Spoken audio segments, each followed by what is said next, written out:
Hey, what's going on, everybody? Welcome back to the channel. In this video, we are looking at the NBA slate. For today, we have a 7-game slate for Saturday. The pricing is pretty bad on some of these cheap guys after it looked like the site had gotten it right. Well, at least on Draftkings, the pricing is bad on some of these cheap guys. So you'll see a lot of popular players, and that is just kind of the way it's going to be, at least until they get the pricing figured out. But we'll touch on that. Before we get into anything, if you enjoy the videos, appreciate the like button, subscribe if you haven't already. This video is brought to you by PrizePicks. I know if you guys watch any other DFS content on YouTube, everybody is partnered up with PrizePicks. That's because they are the best at simplifying fantasy sports, where you just pick the over and unders. You can win up to 10x your buy-in depending on how many over and unders you go with. Right now, I just have 3 locked in here. Desmond Bane taking the over on his points. It's sitting at 11.5 right now on PrizePicks. He's starting for the Grizzlies at small forward. Kind of jumped in front of Kyle Anderson in that role. Anderson still gets decent minutes off the bench, but they're a little bit shorthanded right now with no Dillon Brooks. And in the first game, we saw Desmond Bane play 30 minutes, took 16 shots. It was a high-scoring game against Cleveland, which is pretty surprising because that's not one game that you'd expect to be super high-scoring. But I would expect the game against the Clippers to be a high total here. It's a nightcap, and Bane should play big minutes, and he's going to take a lot of shots. He should take, probability 15 or so shots, 10 to 15, double-digit shots, and 11.5 is a really good number on him. Like the over rebounds on Jaren Jackson, it's sitting at just 5.5. Jaren Jackson, they just paid him a ton of money. He got the max contract. He sometimes gets into foul trouble, which is a bit of a concern, but for a guy that averaged 6 rebounds per game that was this year, he put up 6 rebounds. Last year, he averaged only about 5.6, but that was only in 11 games because he was injured for most of the regular season. But they just paid him a ton of money, and that was only in 24 minutes. He should be seeing 30-plus minutes on a nightly basis as long as he stays out of foul trouble, which we always know is a question. But against the Clippers, I think he'll be able to get the job done, especially with them not having Valanciunas there anymore. They have Adams, who's a good rebounder, but Valanciunas would just gobble up a ton of boards, which would make it difficult for Jaren Jackson to really capitalize on the rebounding. And then I like John Morant, take the over on the assists for him. He's just going to be out there for a ton of minutes. Super productive, tougher. He's just going to have to take on a bigger role here. It's not the easiest matchup against the Clippers, but for a guy that will have the ball in his hands a ton, they might put Paul George on him, but there's a chance he could be matched up against like Reggie Jackson, or they put Eric Bledsoe on him. In the first game against Cleveland, with them rolling out 3 7-footers in the lineup, John Morant was still able to get to the basket with ease, still looking for his teammates, dishing out. He might not score 37 points again, but some of those points that he scored in the first game, they might go to some more assists. So I'll take the over on assists for John Morant. Wouldn't be surprised with the double-double type of performance. So those are just the 3 picks I like on PrizePicks. If you wanted to try them out, you can use my promo code PROCESS for a free deposit match up to $100. And now let's get into the NBA slate, where there are just some obvious players that you're just going to have to plug into your lineup, at least for cash. Point guard, we'll run through it pretty quickly. You have Luka Doncic, 10-8, struggled in that first game. Matchup against Toronto, it's fine if you wanted to pay up for him. I do like John Morant a lot at that price tag. He's saving $1,600 from Luka Doncic. Until Dillon Brooks comes back, it's just going to be Morant taking on more of an offensive role in terms of scoring. We know he fills up the stat sheet with the assist. Good chance to get a double-double or get close to that in this one. D'Angelo Russell, I like him against the Pelicans.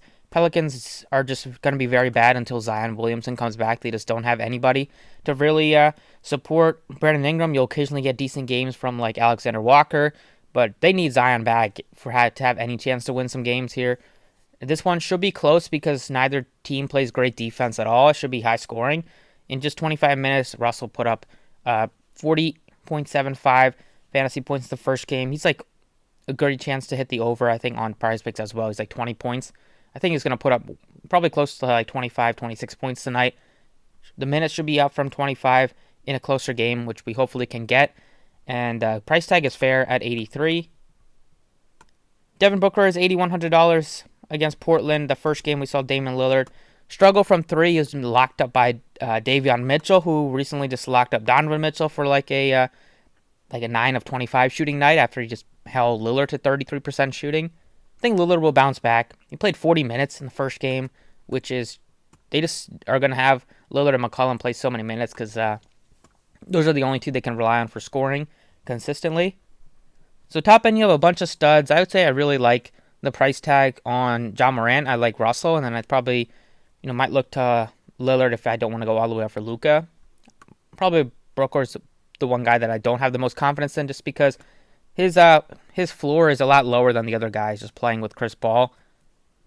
Kyle Lowry, it's questionable. If he's out, then you definitely want to go with Tyler Hero. Was only 55. We saw what he did in the first game. I told you guys in the preseason he was balling out, and it continued in the regular season, at least in the first game, where he was super aggressive off the bench.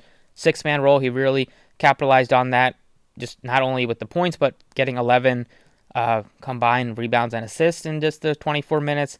Was really productive out there. He would be a really good option if there is no Kyle Lowry. He's still a great option right now, but there are a lot of other great plays that are just so cheap. I think Alexander Walker is a fine option just because, especially if there's no Josh Hart again, he's just going to jump into the starting lineup. Pretty safe for good production. Does get 6 stocks, which is something you don't want to count on, but he's normally going to take double-digit shots. Last night was just an anomaly. Now, Drew Holiday, 65. He's going to be popular. He is probable again, which hopefully he does play. Matchup against the Spurs isn't the best pace game or anything like that, but the price tag on him is really fair. Lonzo Ball is 68, coming off of a triple-double. The Bulls are going to be fun to watch and roster this year. Matchup against Detroit is one that hopefully they can stay in this game. Wouldn't be surprised if the Bulls just kind of run away with it, but they are on a back-to-back, so that might make it a little bit closer for the Pistons. And I like Brogdon again. He went nuts last night in overtime, but he was still really productive at the end of regulation. He once again played huge minutes, 39 in 4 quarters before the 5 extra in overtime. The Heat are definitely a tough matchup. We saw what they did to the Bucks. They were without Holiday and Lopez, and they were on the road in that game. The Pacers are at home.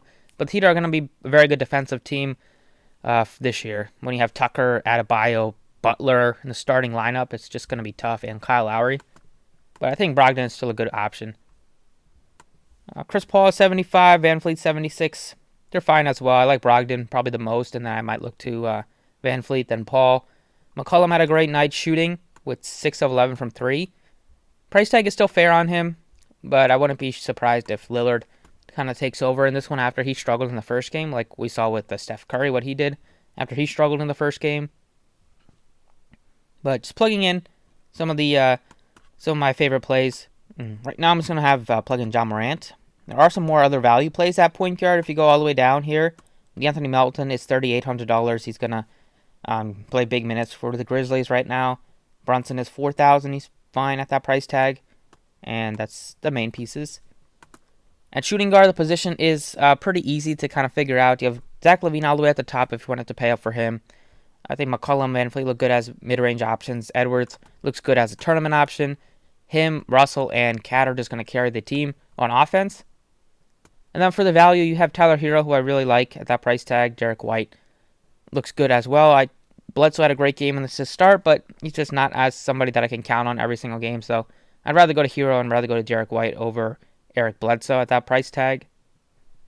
And then for the value piece, all the way at the bottom for some reason, Chris Duarte is down to 39 after he was 6,000 and appropriately priced, and he played 45 minutes. So he played 40 in regulation last night, played 33 in the first game, has put up north of 30 fantasy points both games, and for some reason his price tag has dropped back down to $3,900, which makes absolutely no sense. You're definitely going to want to lock in Chris Duarte to get one piece of the Pacers. He is just way too underpriced. Small forward, you have Luka, Paul George. George sitting at almost 10K. He did play really well against the Warriors, put up almost 60 fantasy points. I wouldn't be surprised if he has another great game against the Grizzlies tonight. Looking down here a little bit in the 6K range, you have OG and Sadiq Bey, both okay option. I'd probably like to get up a little bit to Anthony Edwards at his price tag. DeRozan is a good play at 7,000, but they just have so many pieces on offense now that DeRozan, his floor is probably high with like 30 plus, but his ceiling of 50, I don't know how often he's going to hit 50 this year. And then for the value here, they also priced Scotty Barnes back down to $4,000 for some reason. So that doesn't make a lot of sense. after he was 34. Then they priced him up to 45, which is good. And then he had his best game in his second game of his NBA career, putting up almost 46 fantasy points, and he's back to $4,000.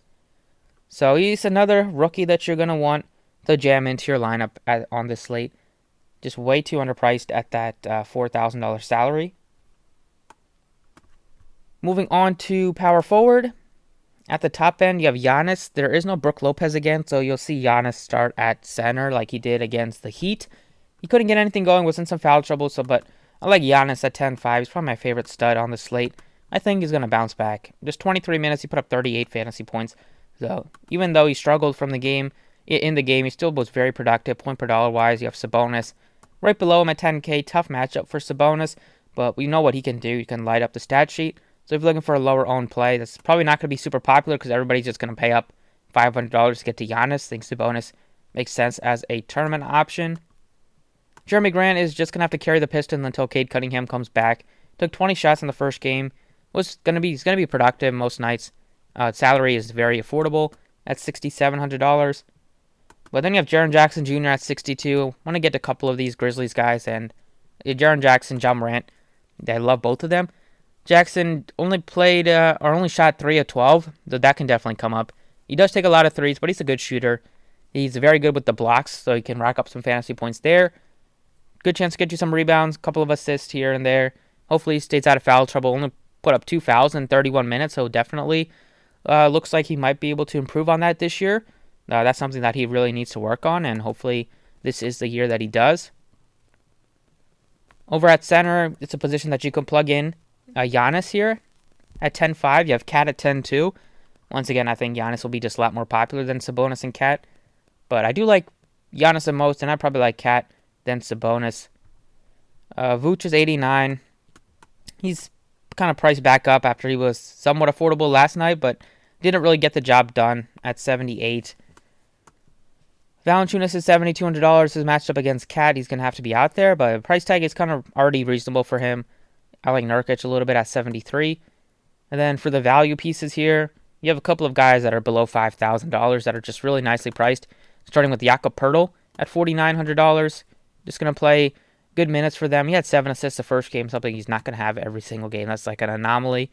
But he's going to play 26 to 30 minutes. Pretty solid producer when he's out there. Then you have Steven Adams, is only 46, matched up against the Clippers here. They will roll out Zubats to start. So he should be matched up against Zubats. And chance to get a double-double for him. Just missed that by 1 basket against Cleveland. They don't have Valanciunas anymore, so Adams is going to be the guy that they rely on for some defense down there to block some shots, him and Jackson. And just to get to a lot of rebounds and some putbacks. And at 46, he's just really, really underpriced. So I like that price tag on Steven Adams a bunch. But right now I'm just going to go ahead and plug in Giannis at that price tag. And then last but not least, another very just cheap play on the slate is Desmond Bane, who is coming in at just $3,300 after he drew the start at small forward. The Grizzlies are very cheap on this slate. I want to get to multiple Grizzlies. I think they'll be able to keep the game close. And getting Desmond Bane at 33, a guy that gives you legit 10x upside, is something I want to do. Him, Duarte, Scotty Barnes are the 3 best value plays on the slate that I'm looking at. And then I can plug in some studs like Ja Morant, Giannis, and Jaren Jackson to round out the 6 players. So that's it for the DraftKings side. Let's look at FanDuel. No point guard options on FanDuel today. We have Ja Morant is only 85. He's the best play at the point guard position that I'm looking at. I mean, he should not be only $8,500 when Lillard is 10-1, when Luka's 10-9. Cheaper than Zach LaVine. And then I like him more than DeJounte Murray, Fred VanVleet. Chris Paul, Brogdon is 79, so he's kind of priced where he should be. Still playable, but not the easiest matchup against Miami. Holiday looks better on DraftKings. I like Russell on both platforms. And then we'll have to wait and see if Kyle Lowry can play or not. Lonzo is nicely priced on both. Well, at least on FanDuel, he's really nicely priced. $6,200. Super cheap. And then they priced up Bledsoe up to 53 after he was 45.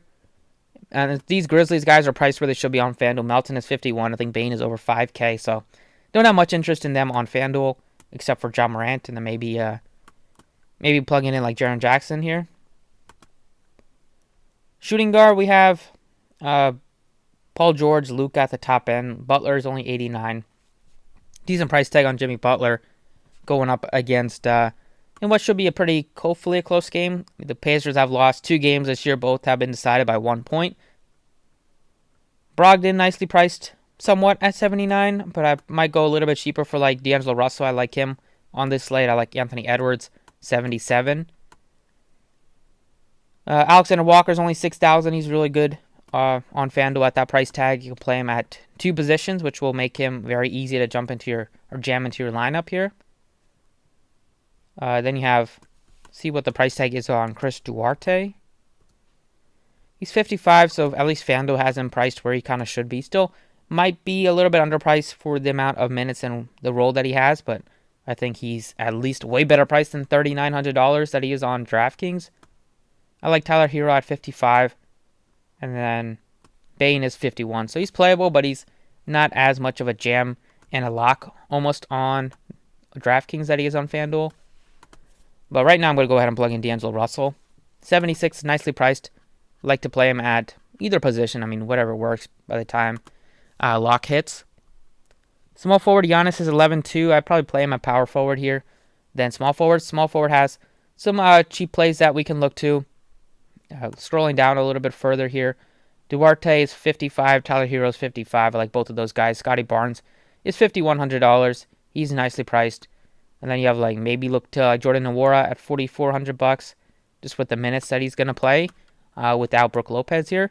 He probably won't start, but he could see like 20 plus minutes off the bench. I'm going to go ahead and plug in Scotty Barnes for now. He's 51. He coming off a great game. He's just going to have a lot of opportunity right now until Siakam is back and getting a lot of minutes at the forward positions. And the first game, he didn't have the best fantasy outlook, but he still was he still had a high usage rate. He still took a lot of shots. They just didn't fall like they did last night against Boston, and now it's a different matchup. Like Boston's defense, I'd expect them to be pretty solid this year, but now against Dallas, I think he matches up really well here. Power forward, you can just plug in Giannis. Want to go a little bit cheaper, you can go Sabonis. It's a little bit of a different story. DraftKings, I really prefer Giannis over Sabonis, but FanDuel Sabonis is nicely priced. So you can look to Sabonis if you wanted to. Jaren Jackson, Jeremy Grant, a little bit more expensive than they are on DraftKings, but I think both are still decent options here.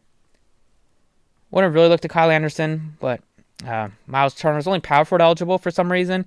Coming off of his best game of his life last night. Shout out to Miles Turner. He really performed well. I wouldn't go back to him at $5,900. If he was center eligible, maybe a little bit different story, but he's going to be, I think, popular. And like Miami defense, I think, will not allow him to just free and to shoot wherever he wants from 3 like he did last night. So some of the value pieces, you have Scotty Barnes at 51 that you can play at either position. Nothing really too much at the bottom end here. Maybe like Precious Achiuwa coming off a really good game at $4,400 if they decide to hold like Boucher out for rest or something. Because Boucher didn't play much at all in the preseason. Now it's a back-to-back for the Raptors. But probably Giannis and then maybe like Jeremy Grant or Jaren Jackson right now. And then center options, Karl Anthony Towns, 11,000. He's expensive. I think he'll perform well, but I don't know if he'll pay off $11K. You just have a lot of other cheaper centers options on the slate, whether it's Vucevic at 85, whether you go all the way down to like Jaren Jackson, Porzingis at 68. Porzingis has been so bad, but he's still very cheap. You can play him at power forward. I probably would look to like maybe Valanciunas instead at my center position. He's very affordable. Adams is 55. So a lot of ways to kind of approach it. And then Zubac is only 44, but he didn't play a ton of minutes, which is kind of sad. After it looked like I thought he would. Maybe they play him more tonight, but you just never know what the Clippers are going to do. He was still productive in those minutes. He just played 17 minutes, but he did put up 21 fantasy points. They did play some minutes with Zubac. With Bielitsa at center, which isn't the best for him. So maybe today, matched up against Steven Adams, he actually gets some more minutes. So you can either go with Zubac, or if you're looking for a little bit of a safer option, you can go up for Valanciunas against Karl Anthony Towns. He's definitely going to get the minutes, and he's pretty safe with the fantasy production. I think he'll at least hit 6x, if not more, on the slate. So that's about it for the first look on this Saturday slate. Updates and stuff like that I'll post it on Twitter. I like to do more research throughout the day, and then once we get the injury news, I'll try to post like a core 5 heading into lock. But that's it for the video. Thanks for watching. I'll post an NFL video later this afternoon, probably a final look. So best of luck tonight, and I'll see you all next time.